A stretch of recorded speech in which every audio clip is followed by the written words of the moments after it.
4일이었습니다. 임진각과 문산역 사이에 운천이라고 하는 조그만 마을이 있습니다. 국도 1호선 곁에 있는 마을이죠. 거기에 운천역이 개설이 되었고 그 운천역 바로 앞에 NCOK라고 하는 새 한반도 센터가 개관을 하게 되었습니다. 뉴 센터 온 코리아라는 그런 뜻입니다. 그런데 그날 기독교 언론사 5개가 참석을 해서 열띠게 취재를 하더라고요. 시골에 작은 센터 하나 개설을 하는데 도대체 뭐 때문에 이런 관심을 기울이느냐라는 것이었어요. 안양의 세중앙교회라고 하는 교회에서 이 자금 지원을 했고 연변과학기술대학에서 추방된 박세영 교수가 대표로 있는 그리고 이제 시작된 이 센터입니다. 물론 그 전에 문산읍에 있다가 이제 다시 이 장소로 옮기면서 새롭게 주차장을 완비하고 1, 2층으로 만든 공간입니다. 그런데 이 비전이 한국교회와 특히 한반도의 평화를 위한 플랫폼 역할을 하면 좋겠다라는 그런 취지였습니다. 나이 드신 분들은 플랫폼이라고 하는 것이 익숙하지 않을 겁니다. 요즘으로 말하면 뭐랄까요? 중개기라고 할까요? 부동산 같은 그런 개념들입니다. 소개하는. 어쨌든 거기를 통해서 평화를 지향하는 사람들이 함께 와서 네트워크를 하고 평화 통일을 위해서 힘쓰자라는 그런 취지로 한국교회를 위해서 내어놓는 것입니다. 그런데 이게 의미가 있는 것은 지금 남북관계 어렵잖아요. 모든 사람들이 혹시 전쟁이 일어나지 않을까 하는 두려운 상황에서 국도 1호선 특히 이 전철역 바로 옆에서 앞으로 이게 북한을 통해서 중국과 유라시아까지 가는 이 유라시아 철도의 길목에 선점을 했다는 거죠. 그리고 또 하나 더 중요한 것은 한국교회를 위해서 제공을 했다는 거예요. 지금까지 한국교회는 무슨 일을 하게 되면 교회 이름을 내세우거나 담임 목사님의 이름을 내세우거나 항상 자기를 내세우는 역할을 했는데 뉴센터라고 하는 개념 속에 새중앙이라는 의미는 있어요. 새중앙교회. 자신들은 그렇게 생각을 한다고 생각하더라고요. 하지만은 외부적으로는 그 개념을 드러내지 않는 그야말로 한국교회를 위해서 전적으로 내어놓는 그런 아름다운 모습이었습니다. 저도 참 감동이 있어서 페이스북도 올리면서 참 한국교회를 위한 좋은 귀감이다 라고 했습니다. 올해는 분단 정전협정 70년이 되는 해입니다. 성경에 70년에 대한 말씀이 나오는 구절이 있습니다. 열왕기하 25장 7절을 보게 되면 그들이 시드기야 아들들을 그의 눈앞에서 죽이고 시드기야의 두 눈을 빼고 놋사슬로 그를 결박하여 바벨론으로 끌고 갔더라. 시드기야는 유다의 마지막 왕입니다. 유다의 나라가 패망됐다 이 뜻이죠. 자기의 눈앞에서 아들들을 죽였다. 왕자를 없앴다는 거죠. 그리고 눈을 빼버렸고 도망을 못 가게. 그리고 묶어서 바벨론으로 끌려갔다라는 얘기입니다. 단순히 우크라이나나 또 남북한의 전쟁과 같은 그런 나라의 얘기가 아니에요. 이스라엘은 특별한 선민입니다. 하나님이 선택된 백성이에요. 하나님이 선택을 했는데 하나님의 백성을 버리는 사건이 벌어진 거예요. 이스라엘은 하나님의 성전이 있고요. 율법이 있고요. 하나님이 선택된 제사장과 수많은 하나님의 선민으로서의 특권을 가지고 있는 백성이었어요. 그런데 그 나라가 어떻게 되었다고요? 포로가 되었고 이제 끌려가는 비참한 상황이 되었다라는 얘기입니다. 그게 70년 전에 일어난 사건이었습니다. 그리고 70년이 이제 지나가는 거예요. 역대하 36장 21절을 읽어볼까요? 이에 토지가 황폐하여 땅이 안식년을 누리고 같이 안식하여 70년을 지냈으니. 아멘. 에레미야 선지자라고 하는 분이 예언을 하기를 우리나라는 멸망할 수밖에 없고 멸망당해야 된다라고 예언을 했어요. 북쪽에서 내려온 신흥 강대국 바벨론이라고 하는 나라에 우리는 점령당할 수밖에 없을 것이고 그래야만 된다라는 얘기를 했어요. 이 무슨 망발이고 어떻게 하나님의 선택된 백성이 망할 수 있단 말인가 하고서 엄청난 박해를 받았습니다. 그러나 그는 우리는 하나님을 떠났고 하나님의 계명을 어겼고 하나님께 불순종한 결과 우리에게는 해망이 찾아왔고 우리는 포로로 끌려갈 거다라는 절망적인 선언을 한 거예요. 하지만 하나님의 백성들은 끝나지 않죠. 그러면서 한 얘기가 70년 만에 다시 돌아오게 할 것이다 라는 것을 예언을 했어요. 물론 에레미야는 예언을 하고 죽었죠. 그리고 그 70년을 보지 못했던 거죠. 그리고서는 70년의 세월이 지나가면서 이스라엘은 황무지가 되고 말았고 사람들은 뿔뿔이 흩어졌고 바벨론이 점령하는 그 나라에 더 이상 국민들은 인권을 주장할 수가 없게 된 거죠. 애굽으로 피신을 하고 바벨론으로 끌려가고 그들은 완전히 산산조각이 나는 오늘날 그 우크라이나 사태를 보는 것처럼 사람이 살 수 없는 그런 지경이 되었더라라는 얘기입니다. 자, 그리고 오늘 본문 에스겔서 37장 3절에 이런 구절이 나옵니다. 그가 내게 이르되 인자야 이 뼈들이 능히 살 수 있겠느냐 하시기로 시작. 내가 대답하되 주 여호와께서 아시나이다. 다시 한번 주 여호와께서 아시나이다. 주님께서 아십니다. 오늘 본문을 자세히 보시면 에스겔 선지자는 포로로 끌려간 선지자입니다. 그리고 그 70년 어간에 살다가 이 포로에서 기한을 보지 못하고 그냥 죽었던 이 포로로 끌려갔고 포로 시간에서 죽었던 선지자예요. 그러니까 아직 포로에서 귀환된 것을 꿈에도 꿀 수 없는 그런 시점이었어요. 근데 하나님께서 이 에스겔의 선지자의 혼을 데려가셔서 어떤 골짜기로 데려가셨습니다. 근데 그 골짜기에 보니까 뼈들이 엄청나게 많은 거예요. 근데 그 뼈들이 오래돼 가지고 부석부석한 마른 뼈들이 많은 그 지역을 가게 된 거예요. 그리고 그 지역을 돌아다녔더니만은 하나님이 물어보시는 거예요. 그 뼈를 바라보는 이 에스겔을 향해서 한 얘기예요. 에스겔아, 이 뼈들이 살 수 있겠느냐라고 물어보는 거예요. 아니, 뼈들이 살 수 있겠어요? 근데 에스겔이 뭐라고 대답했다고요? 주께서 아십니다. 나는 모르지만 주님은 아십니다. 이 얘기는 뭐예요? 이스라엘의 포로가 하나님으로부터 이루어진 거잖아요. 하나님이 이스라엘 포로 되도록 허용을 하신 거잖아요. 그러면 죽이신 분도 하나님이시고 살리신 분도 하나님이시기에 포로 되게 하셨던 하나님이 그 뼈다귀와 같은 마른 뼈다귀와 같은 이스라엘을 70년 만에 다시 살려주실 것도 믿는다 이 말이죠. 그러니까 살게 하신 분도 하나님, 죽이시는 분도 하나님, 포로 되게 하신 분도 하나님, 다시 귀환하게 하신 분도 하나님이다 라는 얘기죠. 우리나라는 1950년 6월 25일 북한으로부터 침공을 받아서 전쟁이 일어났습니다. 지도를 보시면 이 빨간색 선이 북한 사람들의 공격선입니다. 그리고 남한 밑에까지 내려왔어요. 그리고 나서는 저기 경상북도와 남도만을 제외하고서는 전 남한이 적화되어지게 된 것입니다. 유엔군이 참여를 해서 이제는 거꾸로 올라갑니다. 올라가서 어디까지 올라갑니까? 압록강까지 올라갔고 압록강에 그 조금 남아있는 부분만 남겨놓는 상태에서 중공군이 개입을 합니다. 그리고서는 결국 이 휴전선 일대에서 치고받는 이 공방전이 2년 이상 동안 벌어지고서 1953년 7월 27일 휴전협정이 체결이 된 겁니다. 휴전이라는 뜻은 전쟁을 잠시 멈추자라는 얘기입니다. 지금 우크라이나와 러시아 사이에 자꾸 휴전하자는 얘기가 나오는데 안 되고 있잖아요. 그와 같이 정전, 휴전이라고 하는 건 잠시 우리 전쟁 멈추고 그리고 나서 우리 문제를 해결해 가자라는 게 휴전협정이라는 거예요. 누구도 그 당시 때 휴전협정을 하면서 70년이라는 세월이 지나가기까지 이런 상태가 계속될 거라는 것을 아무도 예상하지를 않았을 것입니다. 그런데 이 나라가 70년이나 지나왔고 지금도 여전히 남북은 대립 상태에 있습니다.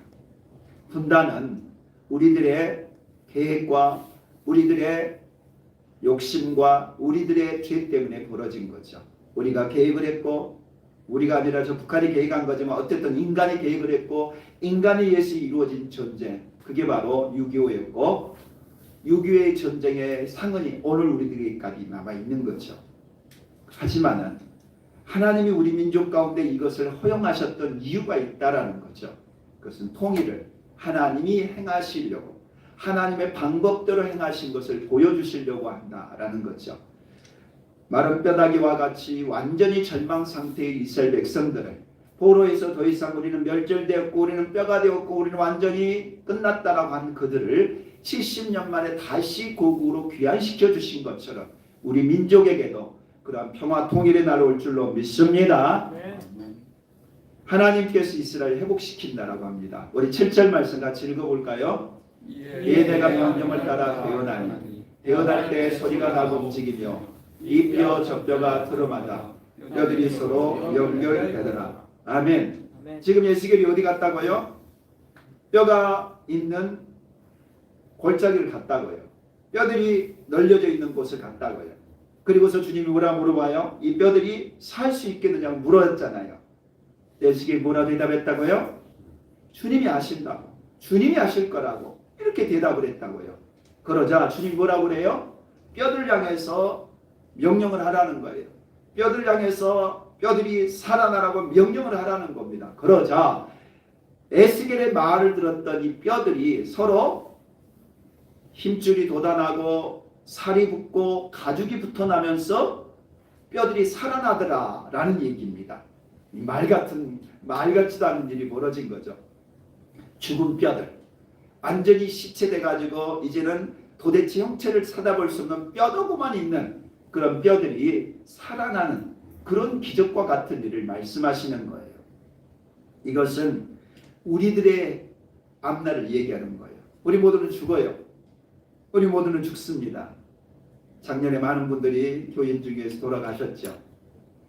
엊그제도 그 돌아가셨던 분 아드님과 통화를 하면서 어쩌냐고 했더니만 저도 아직도 마음속에 우리 집사님 사셨던 그 지역을 지나가다 보면 문득문득 생각이 난다는 얘기를 했습니다. 우리는 모두 죽어요. 죽으면 어떻게 돼요? 뼈가 돼요. 나중에 그 뼈마저도 없어지는 흙이 되는 거예요. 그런데요, 다시 무덤에 살아난 날이 옵니다. 아멘입니다. 아멘. 물론 지금 못 믿는 분도 계시겠죠. 근데 성경은 그렇게 말해요. 죽었던 우리가, 무덤 속에 있는 우리가 다시 살아나는 날이 온다라고 말씀을 하는 것입니다. 두 번째는 10절에 이렇게 말합니다. 이에 내가 그 명령대로 대언하였더니 생기가 그들에게 들어가며 그들이 곧 살아서 일어서는데 극히 큰 군대더라. 대언을 했더니만 뼈다구가 붙고 살이 붙고 가죽이 붙어서 사람은 됐어요. 그런데 생기는 없더라는 거예요. 한마디로 죽은 시체였다는 거죠. 시체들은 너저분하게 있는데 살아있지는 않았어요. 그랬더니만 하나님의 음성이 또 들려오는 거예요. 이제는 생기를 향해서 명령하라는 거예요. 생기야, 이 죽은 시체들에게 들어가라 라고 명령하라는 겁니다. 그러자 생기가 들어와서는 그 죽은 시체 속에 들어갔더니만 어떻게 되었다고요? 일어나서니 뭐가 되더라? 군대가 되더라는 거예요. 엄청나게 놀라운 사건이 벌어진 거죠. 죽어버린 뼈다구만 있던 그들이 사람처럼 산송장으로 변화되더니만 이제는 살아나서 군대가 되더라라는 얘기입니다. 이런 엄청난 사건이 어떻게 일어나느냐? 바로 이스라엘 민족 역사에서 일어납니다. 이스라엘 민족은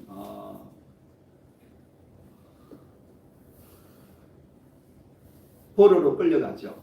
그래서 그 모남은 요즘으로 보면 이란 지역입니다. 이란 이라크 지역에 있는 이 수산성이라고 하는 곳으로 끌려갑니다. 3차에 의해서 그들은 멸망을 당하고 완전히 망하는 그런 나라가 되고 맙니다. 그리고 나서 이 수산성 바벨론의 이 수도입니다. 여기에서 70년 세월을 보냈다는 거예요. 근데 하나님이 70년이 되었을 때 다시 고국으로 돌아가도록 명령을 내렸어요. 그것은 바벨론이라는 왕이 멸망을 하면서 왕조가 멸망하면서 페르시아가 등장을 했고 페르시아의 정책은 자기 나라의 종교를 숭상하도록 그렇게 허용을 해준 거예요. 그래서 이 포로에 있었던 이스라엘 백성들이 다시 고향 땅 예루살렘에 돌아오는 기적과 같은 일이 벌어진 거예요. 오늘 본문이 바로 그것을 미리 예언적으로 보여준 겁니다. 에스겔은 포로에서 돌아온 상태로 살았던 사람이 아니에요. 포로 시절에 선지자 노릇하다가 포로 시절에서 끝난 사람이에요. 그랬던 사람이 자기 이후에 이루어질 일들을 환상으로 말을 했고 실제로 그 일이 이루어졌다라는 얘기입니다. 그리고 14절에 이렇게 말합니다. 같이 읽어봅니다. 내가 또 내 영을 너희 속에 부어 너희가 살아나게 하고. 아멘. 이것은 이스라엘 민족만 회복되어진 것이 아니라 새로운 인생, 새로운 세계가 이루어진다는 거예요. 그것이 바로 하나님의 영이 우리 인간 속에 들어오는, 하나님의 거룩하신 영이 인간 안에 새로운 인간을 만들어내는 역사, 새로운 피조물이 되는 사건이 벌어진다라는 얘기입니다. 그것은 예수를 믿는 사람에게 이루어질 사건을 말하는 것이죠. 예수님 안에서 우리 인생이 새롭게 될 거다라는 얘기입니다. 성경 안에서는 성령의 사람은 새로운 피조물이다 그렇게 말을 해요. 육에서 난 것은 육이요 성령으로 난 것은 영이다 이렇게 말씀을 하죠. 육에서 났다 이 말은 부모로부터 태어난 육신을 가지고 있는 인간, 그것은 육체뿐인 인간이라는 거예요. 물론 정신도 있지만 육의 인간입니다. 그래서 죽으면 어떻게 돼요? 죽으면 땅으로 돌아가고 그 영은, 그 혼은 지옥에 간다라는 거예요. 우리의 육신은 죽으면 끝이고 끝은 지옥이에요. 그런데 예수를 믿는 사람은 영이 거듭나요. 그래서 하나님을 믿게 되더라는 거예요. 그래서 하나님 믿게 되니까 그 영은 우리를 거듭난 성령의 사람으로 살게 하더라는 거예요. 그래서 내 영을 너희 속에 둔다라고 말씀을 하고 있는 거죠. 내가 내 영을 너희 속에 두어서 너희를 살아나게 한다. 하나님의 영이 우리들 안에 들어와서 우리가 새로운 사람 될 거다라는 얘기예요.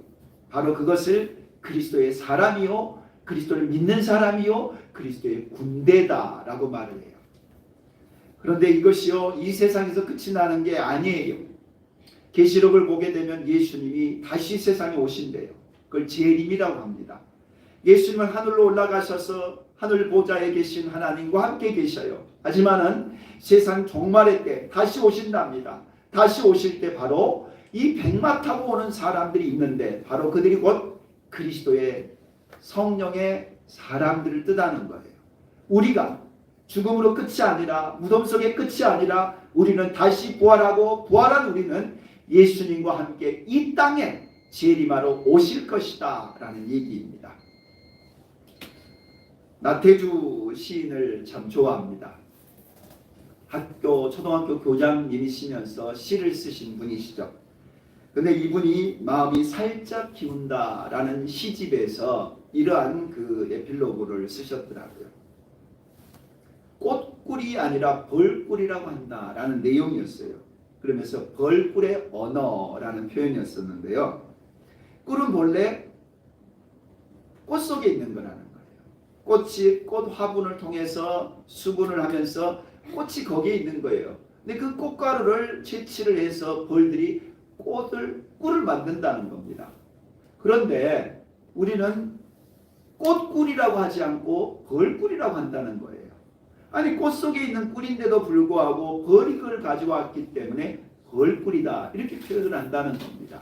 그러면서 시인은 자연 속에 있는 인간의 마음 속에 있는 수많은 사물 속에 있는 이 꽃가루와 같은 것을 끄집어내고 그 끄집어낸 것을 시어로 만들어서 시를 쓰는 사람 이렇게 표현을 하더라고요.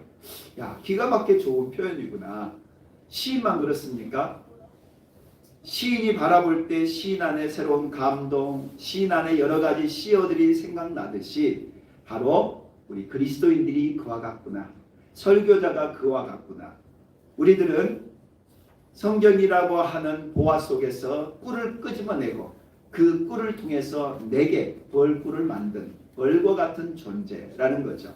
그래서 이분은 그 마지막 시에서 이렇게 말합니다. 시란 그냥 죽는 것이다. 마음의 보석들을 있는 것을 그냥 죽는 것이다. 우리들도 성경 안에서, 하나님 안에서, 아니 자연 만물 안에서 하나님의 보석들을 취해서 하나님의 성령의 군대, 성령의 사람으로 하나님의 새로운 피조물로 살아가시기를 축복합니다. 세 번째입니다. 19절에 이렇게 말하죠. 그짝 이스라엘 지파들의 막대기를 가져다가 유다의 막대기에 붙여 한 막대기가 되게 한즉, 마른 뼈다귀가 있었다고 그랬잖아요. 명령을 했더니 뼈다귀가 시체가 됐다고 그랬죠. 그 시체에게 생기를 불어넣었더니 군대가 됐다고 그랬잖아요. 이렇게 군대가 되고 나서 하나님이 하신 얘기입니다. 막대기 2개를 준비해서 하나는 유다, 하나는 이스라엘로 이름을 쓰라는 거죠.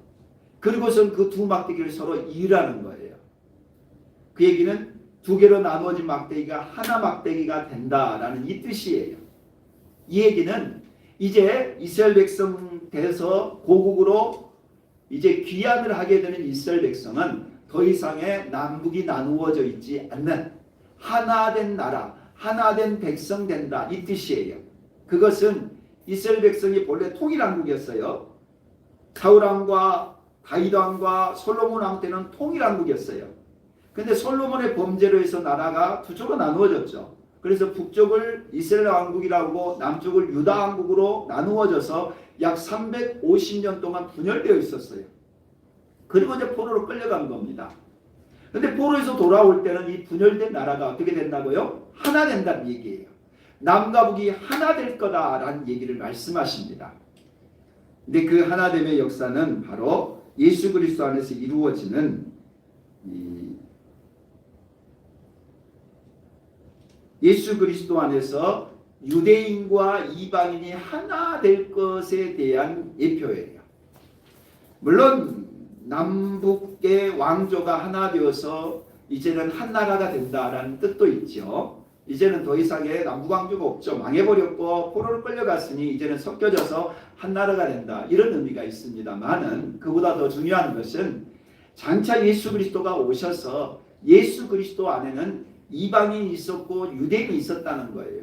유대인과 이방인이 그리스도 안에서 하나 될 것에 대한 예언이에요. 그리고 실제로 그 일은 예수 그리스도를 통해서 이루어지게 되었습니다. 22절을 다 함께 읽어보겠습니다. 이스라엘 모든 산에서 그의 한 나라를 이루어서 한 임금이 모두 다스리게 하리니. 아멘. 그들이 이제 다시 고국으로 돌아가잖아요. 그럼 그 이스라엘 땅에서 임금이 세워지고 나라가 세워져서 한 나라 한 백성이 세워질 거다라는 얘기예요. 당연한 얘기잖아요. 이제 돌아갔으니 고국에서 나라 세워진 게 당연할 수 있죠. 그런데요, 지금까지 이스라엘은 왕을 세워본 적이 없어요. 돌아와서 그들이 스스로 그들을 통치하는 왕을 세운 적이 없다는 거예요. 22절의 말씀이 이루어진 적이 없다는 거예요. 그들이 돌아온 것까지는 맞아요. 돌아와서 그들이 성전도 세우고 또한 그들도 나라를 세웠어요. 그러나 그것은 식민지 지배국가의 나라인 것이지 스스로의 자립되어진 왕으로 세워진 나라가 아니었어요. 중간에 안티오코스가 지배했을 때 잠깐 그들이 독립하긴 했지만 22절과 같은 그런 평화로운 완전한 나라가 아니었던 거예요. 예수님 당시도 헤롯이 왕은 있었지만 그 왕 또한 식민지 지배하에 허용된 왕이지 스스로 독립국가의 왕이 아니었던 거예요. 그러니까 22절에서 말하는 내용은 바로 앞서 나왔던 이 19절의 말씀과 같이 이스라엘 백성들을 향한 말씀만은 아니라는 거예요. 19절의 말씀이 예수 그리스도 안에 이루어진 유대인과 이방인의 문제였다고 한다면 22절의 이 내용은 장차 예수님이 이 땅에 오셔서 이루어질 천년 왕국에 대한 말씀이에요. 예수님이 이스라엘 모든 나라의 왕이 되어서 모두를 통치하게 될 거다라는 얘기예요. 70년에 이스라엘 백성이 귀환했어요. 그리고 그들은 고국 땅에 돌아갔어요. 그리고 그들은 나라를 세웠어요. 그러나 나라를 세웠지만 완전한 독립국가를 세운 것은 1948년이었어요. 그 전까지는 나라가 항상 식민 상태에 있었지 독립적인 나라를 이룬 적이 없어요. 그리고 48년에 그들은 나라를 세웠고 그들이 지금도 기도하는 것은 예수님이 재림하셔서 감람산에 재림하셔서 예루살렘에 성전을 세우고 거기에 통치할 것을 기다리고 있어요. 그리고 이 땅은 온 지구는 예수 그리스도의 통치를 받는 천년 왕국이 이루어질 거다라는 얘기예요. 그리고 마지막 26절입니다. 읽어볼까요? 내 성소를 그 가운데에 세워서 영원히 이르게 하리라. 아멘. 성소가 뭡니까? 하나님을 제사하는 곳이에요. 하나님이 함께하는 곳, 그게 성소 성전이라고 그래요.